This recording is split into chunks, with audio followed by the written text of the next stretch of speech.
नमस्कार मित्रांनो, तोही माझा मितवा या मालिकेच्या येणाऱ्या भागामध्ये मित्रांनो एक आता जबरदस्त असा ट्विस्ट आपल्याला बघायला मिळणार आहे। राकेशने अंजलीच्या आयुष्याशी खेळून आता अंजलीचं आयुष्य उद्ध्वस्त केल्याचा जो प्रयत्न केलेला आहे आणि त्यातून आता अंजलीला सावरण्यासाठी आता खरंच एका जोडीदाराची आवश्यकता असते आणि त्याच वेळेस मात्र देवाच्या कृपेने म्हणजे अंजलीच्या आयुष्यातून अंजलीला या धक्क्यातून बाहेर काढण्यासाठी आता एक विदेशी गेलेला अर्णवचा मित्र आता त्याची एंट्री होत आहे आणि आता हा मित्र आल्याने तो अंजलीवर पहिल्यापासून प्रेम करत होता, परंतु अंजलीने मात्र राकेशला पसंत केलेलं असतं। राकेशने येऊन अंजलीच्या आयुष्याशी पूर्णपणे खेळी केलेली असते आणि त्याच वेळेस मात्र रमाकांतला तो मित्र भेटलेला असतो आणि रमाकांत मात्र त्याला म्हणजे त्याच्या अर्णवच्या मित्राला आता अंजलीवर तो इतकं प्रेम करत असतो की आत्तापर्यंत त्याने अजूनसुद्धा अंजलीच्या प्रेमातच दिवस काढलेले असतात, म्हणजे अजूनपर्यंत त्याने काही लग्न केलेलंच नसतं आणि आज मात्र अंजली जीव द्यायला निघालेली आहे। कारण जो काही घरामध्ये घडलेला प्रकार, राकेशचे एक एक सत्य, पापाचे सत्य बाहेर आले। राकेशची जी वागण्याची विकृती आहे ती आपल्या डोळ्यांनी अंजलीने पाहिली। मग आता अंजलीला इतका धक्का बसतो की अंजली कोमात जाते, परंतु आता अंजलीने मात्र आता इतकं आपल्या भावाला, आपल्या अर्णवला, आपल्या ईश्वरीला जे राकेशसाठी ती आत्तापर्यंत जे काही बोलली त्याचा अपमान करत आली, त्याला दोषी ठरवत आली आणि ईश्वरीला सुद्धा घराच्या बाहेर काढण्यासाठी जे काही प्रयत्न ती करत आली, ह्या सगळ्याचा मात्र आता अंजलीला खूप मोठा पश्चाताप होत असतो। तर मित्रांनो, आता ह्या मालिकेमध्ये आणखीनच धक्कादायक वळण राहिलेलं आहे, ते म्हणजे वल्लरीची केस अजूनपर्यंत काही ओपन झालेली नसते। राकेशचं भांडाफोड होऊन तो तर आता जेलमध्ये गेलेला असतो, पण तरीसुद्धा राकेश जेलमधून सुटणार आहे आणि सुटून मात्र तो आता या अर्णव आणि ईश्वरी यांच्या जीवनामध्ये काय नवीन विघ्न आणतो, परंतु तरीसुद्धा ईश्वरी ह्या सगळ्याला तोंड देणार आहे। तर मित्रांनो, बघूया सविस्तर नक्की काय घडतं। तेव्हा मित्रांनो, व्हिडिओ शेवटपर्यंत नक्की बघत राहा आणि जर तुम्ही आपल्या चॅनलवर नवीन असाल तर चॅनलला सबस्क्राईब करण्यासाठी मात्र विसरू नका। तेव्हा मित्रांनो, हे बघा, मालिकेमध्ये आता आपण तर बघत आलो, चालाक ईश्वरीने राकेशला गच्ची दिलेली असते आणि पिस्तूल खाली पाडून शेवटी अर्णवने धक्काबुक्कीत त्याला आता खाली पाडलेलं असतं आणि शेवटी पोलीस त्याला पकडून घेऊन गेलेले आहेत। परंतु मामी तर आता खूपच घाबरलेली असते आणि जाता जाता मात्र राकेशचा मोबाईल आहे तर तो मोबाईल तिथे खाली पडलेला असतो आणि त्या मोबाईलमध्ये असे काहीतरी पुरावे असतात, काही मुलींचे विचित्र आणि अविचित्र फोटो असतात। अंजली ते सर्व पाहत असते।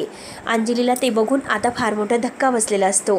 तिला एक एक आठवण आता त्याबरोबरची आठवते। राकेश तिच्याबरोबर जे काही प्रेमाचं जाळं तिच्यावर पसरवत होता, आत्तापर्यंत जे काही खोटं वागत होता, ते प्रत्येक क्षण तिला आठवतो आणि तिने आत्तापर्यंत ईश्वरी आणि अर्णव यांना जो काही त्रास दिलेला आहे तो सुद्धा तिला सगळं काही आठवतो।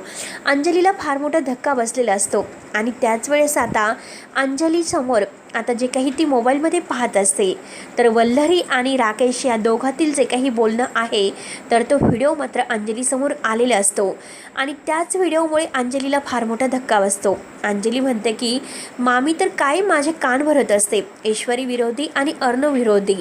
मग नक्की मला असं वाटतं की आता मामीसुद्धा राकेशला सामील नसावी का, नक्की ती असं का करत असेल।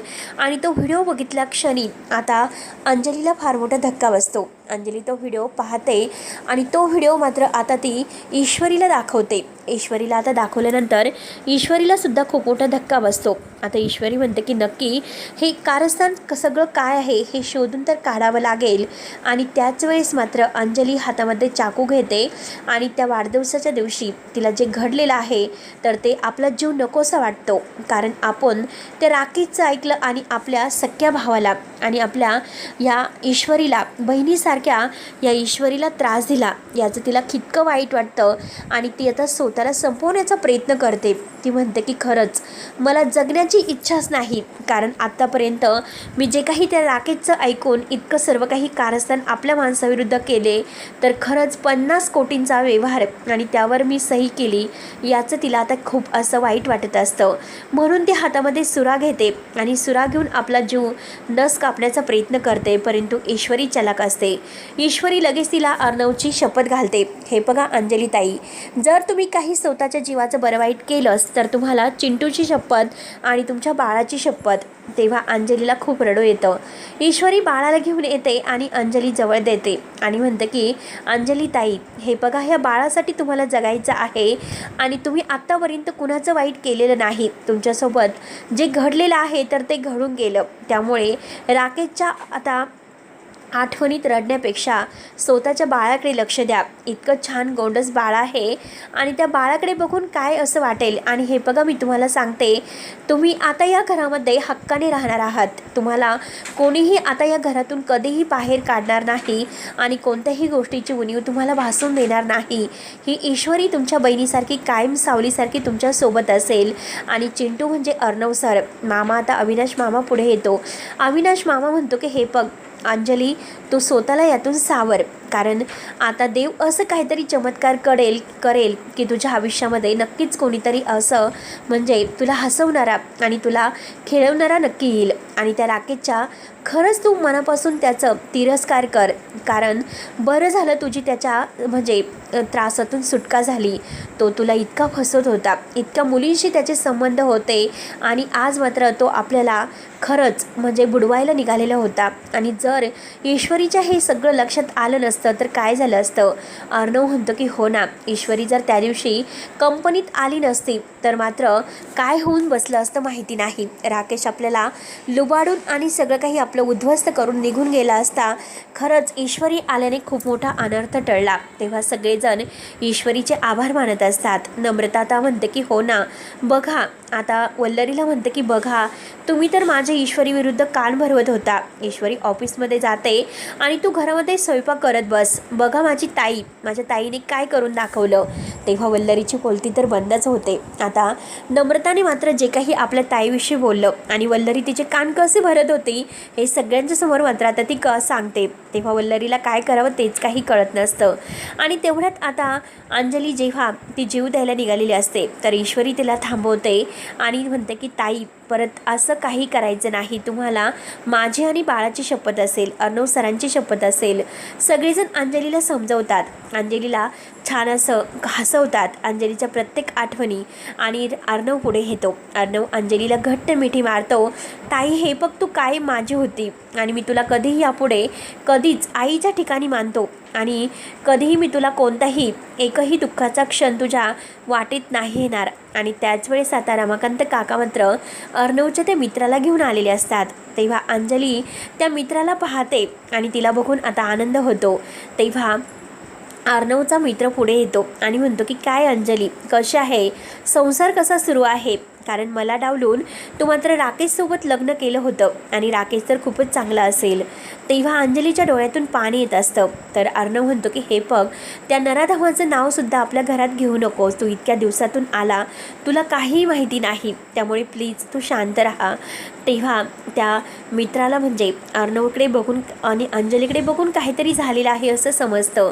तेव्हा तो मित्र म्हणतो की अरे अर्णव, इतक्या दिवसातून आलो आणि काय ओळख वगैरे करून देणार आहे की नाही, आणि काय तू लग्न केलं सांगितलं नाही आणि आकाशने सुद्धा लग्न केलं, मला काहीच माहिती नाही. अर्णव म्हणतो की हो ना, तुला काहीच माहिती नाही. आणि तो ईश्वरी आणि नम्रता यांची ओळख करून देतो. ही आकाशची बायको नम्रता आणि ही माझी बायको ईश्वरी. आता ईश्वरी आणि नम्रता हे दोघी नमस्कार वगैरे करतात. त्यानंतर मात्र आता तो अंजलीला विचारतो की काय जी कुठे आहेत, मला तर बघायचं होतं, बघूयात आमच्या अंजलीची चॉईस कशी आहे. तेव्हा तो एक डॉक्टर असतो. तेव्हा अंजली खाली पाहते. अंजली आता खाली बघते आणि रडायला सुरुवात करते. त्यावरती अविनाश मामा पुढे येतो. अर्णवसुद्धा पुढे येतो आणि म्हणतो की अरे तुझ्यापासून तर काय लपवायचं, कारण बरं त्यावेळेस मी अंजलीचं लग्न तुझ्यासोबत केलं असतं तर खरंच बरं झालं असतं, परंतु ऐन वेळेस मात्र तो नराधम आमच्या अंजलीच्या आयुष्यात आला आणि आयुष्यामध्ये येऊन त्याने मात्र आमच्या अंजलीचं आयुष्य बर्बाद करून ठेवलं. आणि बघ ना, आज तिचं संसार उद्ध्वस्त झालेला आहे. तेव्हा घडलेला सगळं काही प्रकार मात्र आता त्या मित्राला सांगितलं जातो. तेव्हा तो अंजलीला म्हणतो की अंजली, हे बघ, तू काही काळजी करू नकोस, या दुःखातून बाहेर पड, माझी साथ तुला कायम असेल. अंजली त्याच्याकडे बघत असते. तेव्हा सगळ्यांना आनंद होतो, कारण आज मात्र एका नराधमाच्या आयुष्यातून अंजली ताईंची सुटका तर झालेली आहे, परंतु देवकृपेने मात्र एक नवीन जोडीदार अंजलीच्या आयुष्यामध्ये आलेला आहे. म्हणून मात्र आता ईश्वरी आणि ह्या अर्णव यांनी अर्णवला म्हणजे अंजलीच्या डिव्होर्स पेपरचे सगळे काही हे पेपर तयार करायला सांगितलेले असतात, कारण त्या राकेशने असणारे सगळे संबंध आपल्याला तोडायचे, परंतु लवकरात लवकर अंजली आणि त्याचा डिव्होर्स झाला पाहिजे.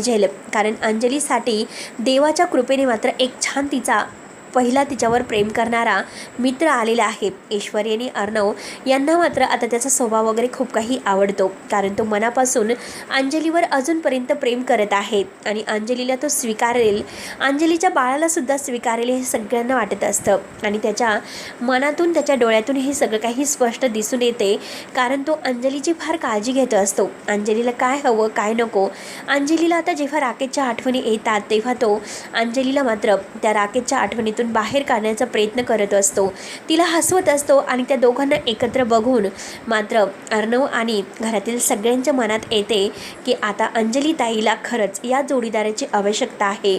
म्हणून अर्णव आपल्या मित्राशी बोलतो, तर त्याचा मित्र तयार होतो आणि तो म्हणतो की अर्णव, मी आत्तापर्यंत अजून लग्न केलेलं नाही आणि आत्तापर्यंत मी अजून अंजलीवर प्रेम करतो, कारण मला मनापासून ती फार आवडते. तेव्हा आता असं म्हटल्यानंतर अंजलीचा काही अजूनपर्यंत निर्णय नसतो. अंजलीला सुद्धा मात्र आता त्या म्हणजे अर्णवच्या मित्राबरोबर सगळं काही छान वाटत असतं. राकेशच्या आठवणीतून ती बाहेर येत असते.